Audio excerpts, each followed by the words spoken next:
Bien-aimés dans le Seigneur, je vous dis bonjour. Je vous salue dans le précieux et beau nom de notre Seigneur Jésus. Ce jour, nous allons aborder une autre thématique intitulée ici « Nous devrions gagner nos proches à Christ ». Nous devrions gagner nos proches à Christ. Nous allons baisser la tête dans la prière. Notre Dieu, notre Père, nous voulons te dire infiniment merci. Nous sommes heureux d'être comptés parmi les vivants de ce jour. Et si tu as permis à ce que nous soyons là, c'est pour un objectif précis. Oui, nous voulons te prier, notre Dieu, notre Père, que par ta grâce et ta faveur, nous puissions accomplir notre destinée. Et que si tu le permets, nous voulons te prier que dans ta grâce et dans ta miséricorde, nos parents, nos proches, nos amis soient gagnés pour toi. Seigneur, à travers la lumière de cette exhortation, de cette méditation, apprends-nous à avoir un esprit renouvelé envers nos bien-aimés, envers nos proches, dans le nom de Jésus. Nous voulons te dire merci parce que nous savons que nous sommes exaucés. C'est dans le nom de Jésus que nous avons prié. Amen. Bien-aimés dans le Seigneur, comme je le disais, le thème de notre méditation de ce jour est intitulé « Nous devrions gagner nos proches à Christ ». Nous aurons deux passages ce jour qui vont nous servir d'appui. Le premier passage est tiré du livre de Matthieu dans le chapitre 28, le verset 19.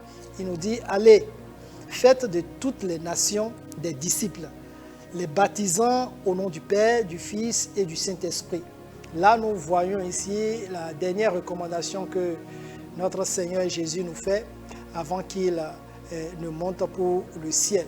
C'est cette dernière recommandation-là, la grande commission. Il nous envoie d'aller partout le monde entier et de gagner le monde pour lui, de faire de l'humanité des disciples de Christ. Donc le Seigneur nous enjoint, il nous ordonne, il nous envoie à aller partout dans les nations et de prêcher sa parole. Mais avant d'aller prêcher sa parole, nous avons aussi des proches qui sont tout au milieu de nous, à qui nous devons faire quoi? Nous devons aussi, ces proches-là, qui font partie intégrante aussi de cette nation-là. Parce que dans le livre de Marc, dans le chapitre 5,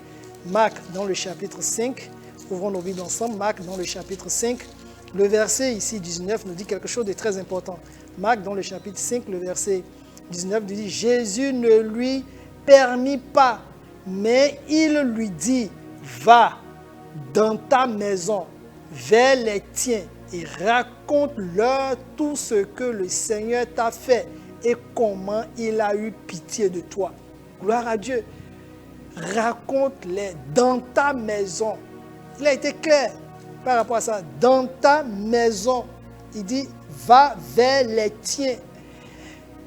En ce jour où nous sommes en train de voir cette nouvelle thématique, le Seigneur est en train de nous dire, de méditer sur le fait que nous avons encore des proches, des amis, des parents, des cousins, des cousines, des tantes, des nièces, des frères, des pères, des mères qui n'ont pas encore reçu le Seigneur et ils sont avec nous et qui côtoient nos vies à longueur de journée. Le Seigneur nous dit, bien au-delà d'aller dans tout le monde entier et de faire le monde des disciples de Christ, nous devons y penser. Nous devons penser à gagner aussi ceux de notre maison pour Christ. C'est très important. Avant que nous ayons ici dans le monde, il faudrait que nous revenons d'abord à la maison et que nos frères, nos cousins, nos tantes puissent être gagnés pour Christ. C'est très important. C'est-à-dire ici, les parents, tous ceux-là qui sont dans notre environnement le plus immédiat, est-ce que nous leur prêchons la parole de Dieu? Ou parce que nous sommes déjà sauvés, et c'est fini, nous allons laisser notre maison et nous irons dans les quartiers, nous irons dans les villes et nous abandonnons ceux avec qui nous sommes à chaque fois, ceux que nous côtoyons jour et nuit, nous allons les abandonner et ils mourront sans Christ. Le Seigneur nous enjoint ce matin. Il faudrait que nous pensions à cela. Est-ce que nous avons une mère qui n'est pas encore sauvée? Est-ce que nous avons encore un père qui n'est pas sauvé? Est-ce que nous avons un cousin, un frère qui n'est pas encore qui n'est pas encore sauvé. Nous devons aller et leur prêcher la parole de Dieu. Nous devons aller les gagner pour le Seigneur. Ce n'est pas parce que nous connaissons ici leur mode de vie, leur secret, leur enfance, leurs petits défauts, que cela sera pour nous ici un moyen pour ne pas le prêcher. Non, bien au contraire, nous devons aller et sauver ces âmes-là. Peut-être que ces âmes-là seront ici des futurs Pierre, seront des futurs ici évangélistes, grands évangélistes comme Renard Bonquet, seront des futurs pasteurs, des futurs grands évangélistes serviteurs de Dieu, comme le pasteur William W. Koumoui, comme le révérend ici Renard Bonquet, comme beaucoup d'autres et bien d'autres serviteurs qui ont marqué de leur vie, qui ont donné de leur vie à Dieu. Nous devons aller les gagner pour Christ. L'histoire d'André et de son frère ici, Pierre, sont très évocateurs. Dans le livre de Actes, dans le chapitre 16. Actes, dans le chapitre 16, si nous ouvrons nos Bibles, dans le livre de Actes, dans le chapitre 16, nous allons voir quelque chose de très important.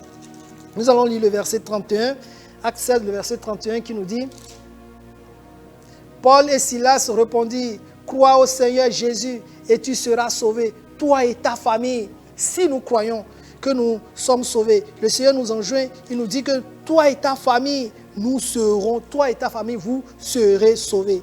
Mais plutôt, nous allons revenir dans Actes, dans le chapitre 2, nous allons voir l'histoire d'André ici et de Simon-Pierre. Actes, dans le chapitre 2. Actes, dans le chapitre 2, nous allons lire quelques passages. Nous allons commencer à partir du verset 37 qui nous dit quelque chose de très important. Il dit: après avoir entendu ce discours, il eut le cœur vraiment touché et il dit à Pierre et aux autres apôtres: hommes, frères, que ferions-nous? C'est après avoir prêché, c'est Pierre, après avoir prêché, que ce monde-là ici fut gagné pour Christ. Nous avons vu ce que Pierre a accompli. Pierre a accompli dans le verset 41, il nous dit: ceux qui acceptaient sa parole furent baptisés et ce jour-là, le nombre des disciples s'augmenta d'environ 3000 âmes. Or, nous savons ici que qui a converti Pierre, qui a amené Pierre ici à Christ, qui a amené Pierre ici au salut? C'est André, son frère. Et André était le disciple ici de Jean-Baptiste. Mais quand André a reçu le Seigneur, a vu Christ et il a commencé, il est allé automatiquement parler à son frère. Et nous avons vu comment le Seigneur a utilisé ce frère-là. Comment le Seigneur a utilisé Pierre. Peut-être qu'il y a des pierres qui sont sous le toit de notre maison. Peut-être qu'il y a des pierres avec qui nous dormons. Peut-être qu'il y a des pierres qui sont avec nous, avec qui nous mangeons et à qui nous ne prêchons pas la parole de Dieu. Le Seigneur nous enjoint ce matin. Il faudrait que vraiment nous y méditions, que nous y pensions, que nous puissions leur prêcher la parole de Dieu. Peut-être que c'est des grands évangélistes, des personnes que le Seigneur va utiliser de manière extraordinaire. Mais au-delà de ça, il faudrait que ces âmes-là soient gagnées pour le Seigneur. Ces âmes-là soient gagnées pour le Seigneur. Et si nous voulons gagner ces personnes-là pour le Seigneur, nous devons y penser aussi. Si nous sommes réellement des enfants de Dieu, notre attitude doit démontrer ici que nous sommes des enfants de Dieu. Notre manière de vivre doit être ici un témoignage pour que ceux avec qui nous côtoyons, ceux avec qui nous voulons ici un jour, nous voulons prêcher la parole de Dieu, savent que nous sommes enfants de Dieu. Il faudrait que notre attitude, notre manière de vivre ici puisse en témoigner. Nous ne pouvons pas dire que nous sommes enfants de Dieu. Nous ne pouvons pas dire que nous sommes serviteurs de Dieu. Nous ne pouvons pas dire que nous sommes nés de nouveau et que nous avons ces âmes-là dans nos maisons et que nous nous comportons comme si nous ne sommes pas sauvés. Encore le péché, encore dans notre vie. Quelle bouche aurons-nous ici pour aller leur prêcher la parole de Dieu? Donc cela nous enjoint ici. Nous devons y penser et nous devons y méditer là-dessus. Nous devons les gagner absolument pour Christ. Et si nous voulons les gagner pour Christ, nous devons être aussi également être un témoignage. Nous devons porter l'évangile à travers notre manière de vivre. Nous devons porter l'évangile à travers notre manière de nous comporter. Parce qu'à travers cela, nous allons les gagner pour le Seigneur. Nous ne devons pas être, bien au contraire, une pierre d'achoppement pour eux. Nous ne devons pas être des obstacles, mais nous devons les amener et que le Seigneur puisse les gagner complètement pour lui. Parce qu'il a un plan pour eux. Il a un objectif. L'objectif, c'est que nous soyons tous sauvés. L'objectif, c'est que nous soyons dernier jour, que nous soyons aussi avec notre Seigneur. Et si le Seigneur voudrait que tel frère soit avec nous, et si nous sommes sauvés dans une famille, si nous sommes sauvés dans une localité, c'est pour que nous puissions être la lumière de cette famille, nous puissions être la lumière de cette localité pour apporter ici véritablement la lumière dont ici a besoin cette famille, a besoin ici cette localité. Alors nous ne devons pas nous taire, nous devons effectivement aller et gagner les âmes partout le monde entier, mais nous devons y penser avec ceux-là qui sont ici avec nous, ceux-là que nous côtoyons tous les jours, les collaborateurs au service, nous devons leur prêcher la parole de Dieu et nous devons prier pour eux. Et comment les gagner? Nous devons les gagner en les assistant. Dans les moments difficiles, nous devons ici prier pour eux, envoyer des bien-aimés. Lorsque nous savons que ces frères-là sont dans des difficultés, envoyer des frères qui sont dans la foi avec nous, aller vers eux et les prier pour eux quand ils sont malades. Aller prier pour eux, intercéder le Seigneur pour que le Seigneur puisse intervenir parce que nous savons que notre Seigneur est fidèle, il les sauvera. Et il va les sauver. Lorsqu'il y a des nominations, nous devons aussi prendre ces moments-là pour prêcher la parole de Dieu dans les moments de décès où nous avons, parce que les moments de décès sont des moments aussi appropriés où il faut annoncer la parole de Dieu. Durant ces moments, nous devons, la parole de Dieu nous dit de prêcher en toute occasion, favorable ou non, nous devons prêcher la parole de Dieu. Donc que ce soit dans les moments funèbres, que ce soit dans les moments de joie, nous devons avoir ce moment-là, nous devons créer cette atmosphère-là pour y prêcher la parole de Dieu. Et le Seigneur fera le reste. Le Seigneur va les gagner. Et il les gagnera à coup sûr pour le royaume dans le nom de Jésus. Ce matin, le Seigneur nous enjoint. Nous devons gagner. Nous devions ici gagner nos proches pour Christ. C'est très important pour nous en tant qu'enfants de Dieu. Si nous sommes d'ailleurs sauvés, c'est parce que quelqu'un a pensé à nous. Si nous sommes aujourd'hui sauvés, si nous sommes aujourd'hui enfants de Dieu, par la grâce de Dieu, alléluia, nous devrons aussi également être des porteurs de l'évangile, être celui-là par qui le Seigneur veut passer pour bénir quelqu'un. Et ces personnes-là, on doit d'abord, nos cibles les plus immédiats, les plus proches, sont nos parents, nos amis, ceux avec qui nous côtoyons toujours.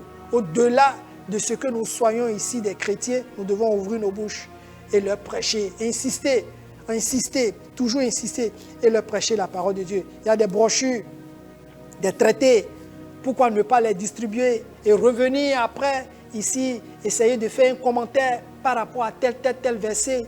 Oui, tous ces moyens-là sont là de manière efficace et efficiente pour nous, pour que ces âmes-là que le Seigneur a mis tout autour de nous, pour que ces âmes-là soient réellement sauvées. André est allé automatiquement, il n'a pas attendu, automatiquement annoncer cette bonne nouvelle-là à son frère Simon-Pierre. Et comme je l'ai dit, et nous l'avons constaté dans la parole de Dieu, que Pierre a été un instrument extraordinaire des mains de l'Éternel. Un instrument extraordinaire. Il a prié pour une seule croisade et nous avons vu qu'il y a eu près de 3000 âmes. 3000 âmes, la parole de Dieu a été claire par rapport à ça. 3000 âmes ont été sauvées à travers la prédication de Pierre. Et nous voyons aussi, André n'était pas celui-là qui a porté l'évangile à Pierre. Où seraient ces 3000 âmes qui ont été sauvées? Donc nous devons y méditer. Un frère n'est-il pas encore sauvé? Ta maman, ton papa n'est-il pas encore sauvé? Le Seigneur nous enjoint ce matin. Il nous recommande, il nous envoie ce matin de partir et de leur prêcher la parole de Dieu. Que le Seigneur fasse de nous des Andrés dans le nom de Jésus. Nous allons baisser la tête dans la prière. Père, nous voulons te dire infiniment merci. Nous sommes reconnaissants pour l'enseignement que tu nous as donné, Seigneur. Si tu as permis à ce que nous puissions écouter, c'est parce que tu as voulu qu'il y ait un frère, une soeur, un ami, un proche qui est à côté, qui n'est pas encore sauvé. Et qu'à travers cela, tu es en train de m'amener, tu nous as amenés à aller vers cette personne. Seigneur, accorde-nous la grâce d'y aller. Et que notre vie soit un témoignage pour eux. Que les barrières soient brisées. Et que lorsque nous allons partir et prier, que nos prières soient exaucées dans le nom de Jésus. Que les malades soient guéris à travers nos prières. Père, nous savons que tu es un Dieu fidèle et tu vas les sauver. Et tu les as déjà sauvés dans le nom de Jésus. C'est au nom de Jésus que nous avons prié. Amen.